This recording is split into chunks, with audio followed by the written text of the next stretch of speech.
It's Rhema Time, episode 2, and I'm going to read from a blog that I'm putting out on Easter Monday, because I think it's for today too. It's called An Affair of the Heart. It's natural for you and I to focus on the mind when we think about mental well-being,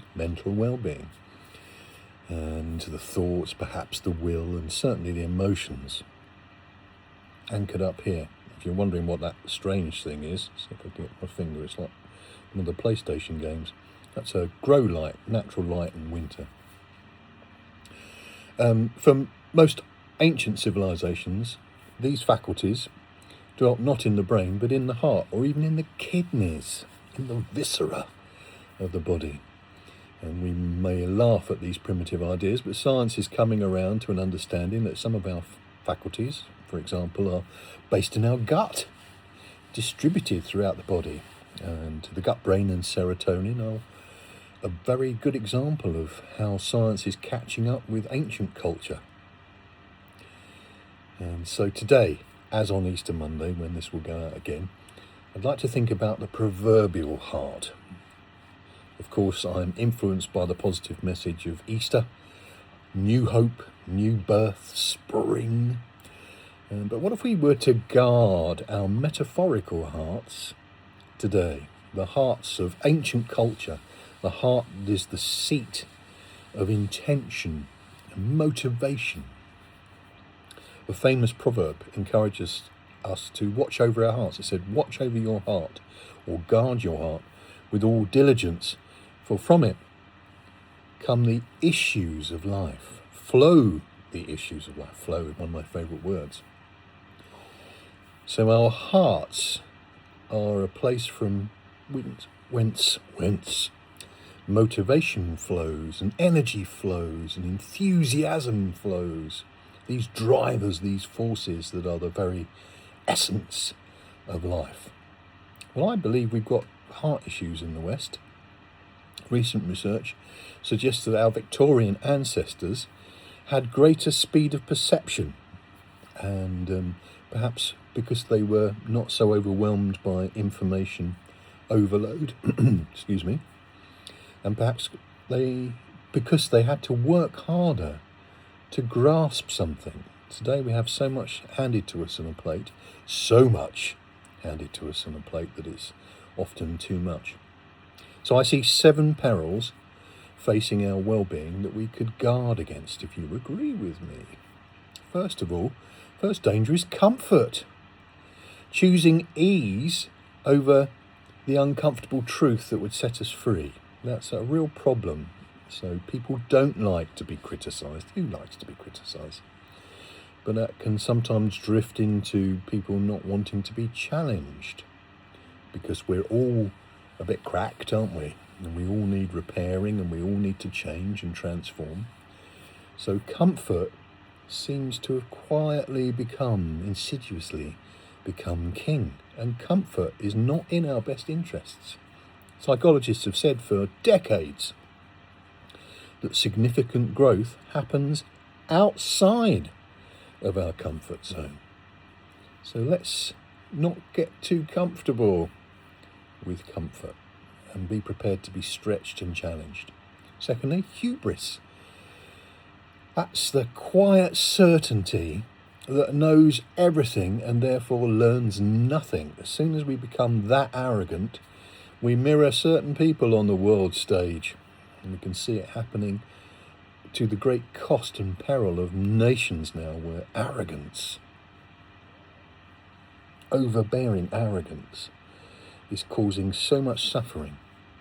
Let's stay humble. It is possible, I believe, to be confident, 100% confident, and still be humble. Thirdly, so comfort, hubris, fear.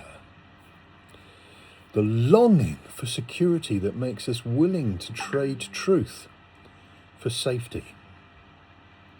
And we need to be a voice to stand up for our culture and our country, our values. And this is the fear that stops us speaking truth to power. The UK is particularly prone to this at the moment, with what it means to be British being diluted to the point of pointless homogeny, this homogenous mess of wokeism that is not serving the cultural diversity of the many nations that have come together in the United Kingdom. There's everything to celebrate about diversity, but not homogeny.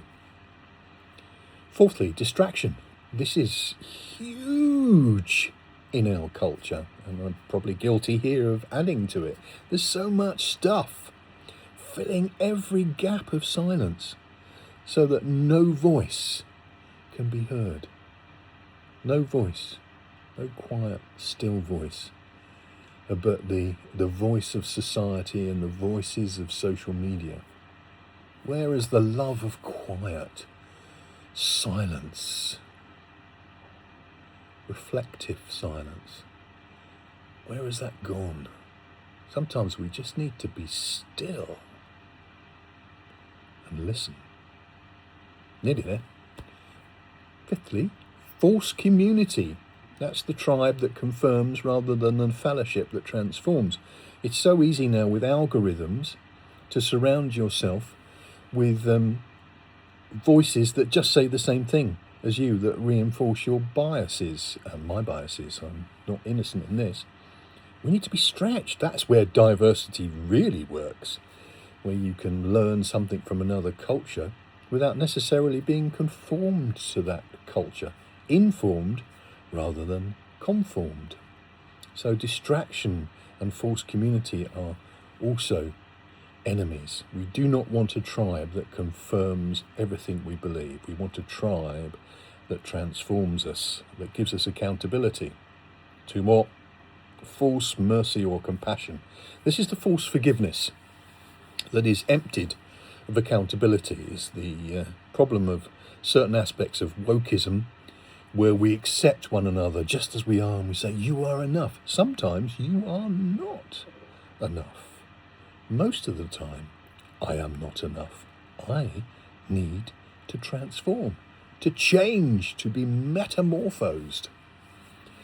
So false forgiveness empties the accountability aspect out of it, and it's grace made into a permission to remain unchanged under the guise of acceptance and diversity.